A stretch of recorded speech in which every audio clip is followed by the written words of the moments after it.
Hi, everybody. Betty McIntyre with the Arizona Commission for the Deaf and the Hard of Hearing Legislative Update.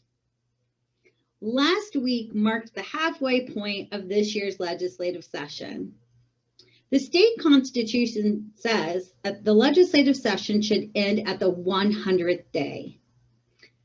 That's around April 20th this year. However, we never end on the 100th day. It rarely happens.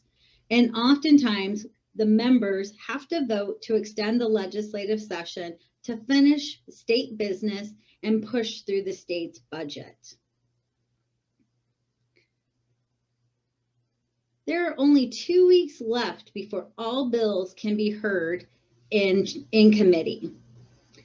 If bills are not heard on this final committee agenda, then the bill will officially die. So what we're seeing right now is many are rushing to get their bill heard before the final committee deadline.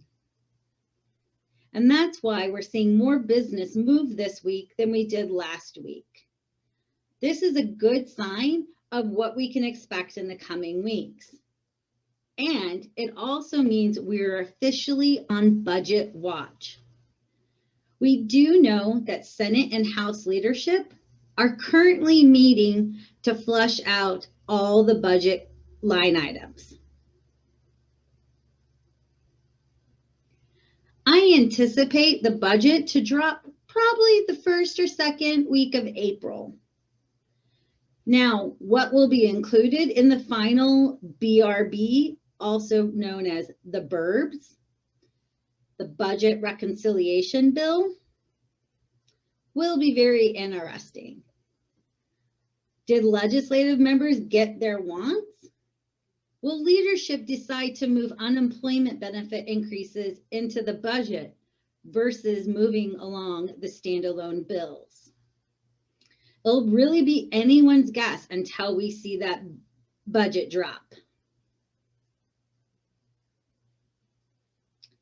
So a couple of bills that I do want to highlight that are moving through. One is Senate Bill 1092. This is the commission's bill that is sponsored by Senator Pace from LD 25.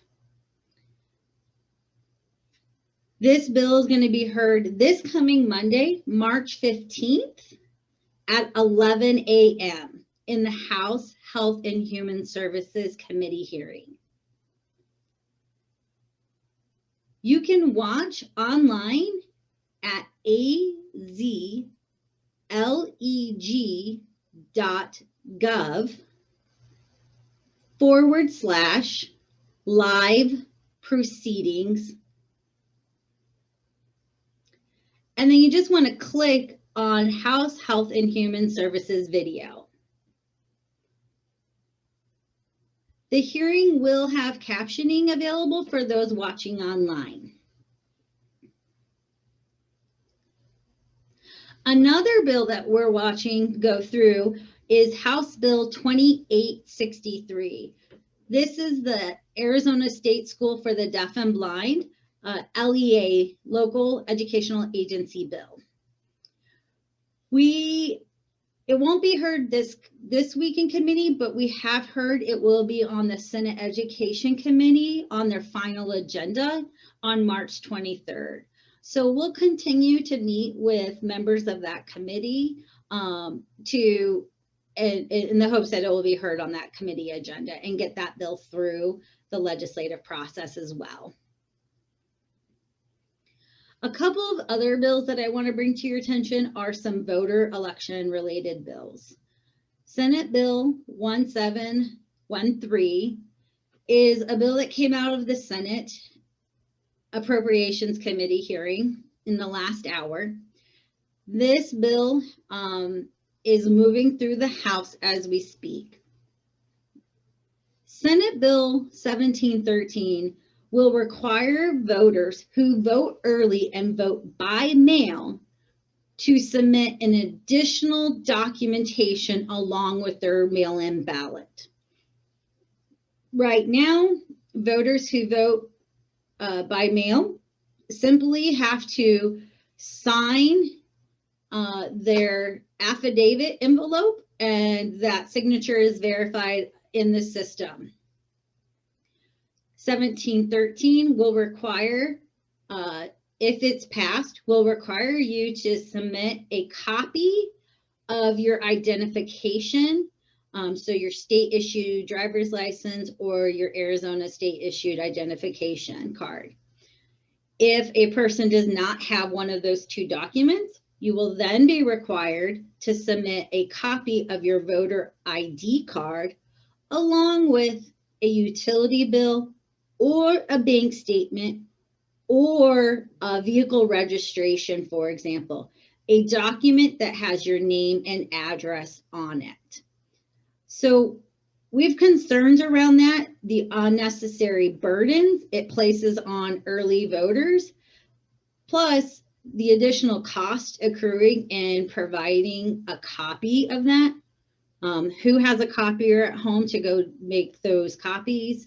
And thinking about providing a bank statement through the mail to someone that you don't know where it's going to go, that's really personal. So we want to let you know that that bill is being heard. Another voter bill is Senate Bill 1485. We talked about this bill last legislative update. This is the zombie bill, where this will remove the word permanent from the early voter list. So eliminating the opportunity to be on a permanent early voter list. And instead, it will just simply become an early voter list, because if a person who chooses to vote early fails to vote in an election where there's a federal race, one or in 4 of those races, so could be one every 2 years, that voter will be dropped from the early voter list and will be required to reinstate themselves once dropped.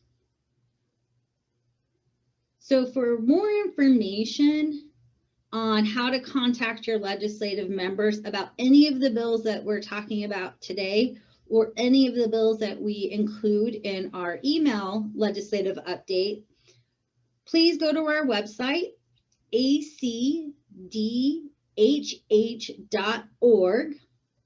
to our Get Involved page. And on that Get Involved page, you'll find a tab that says Legislative Alerts.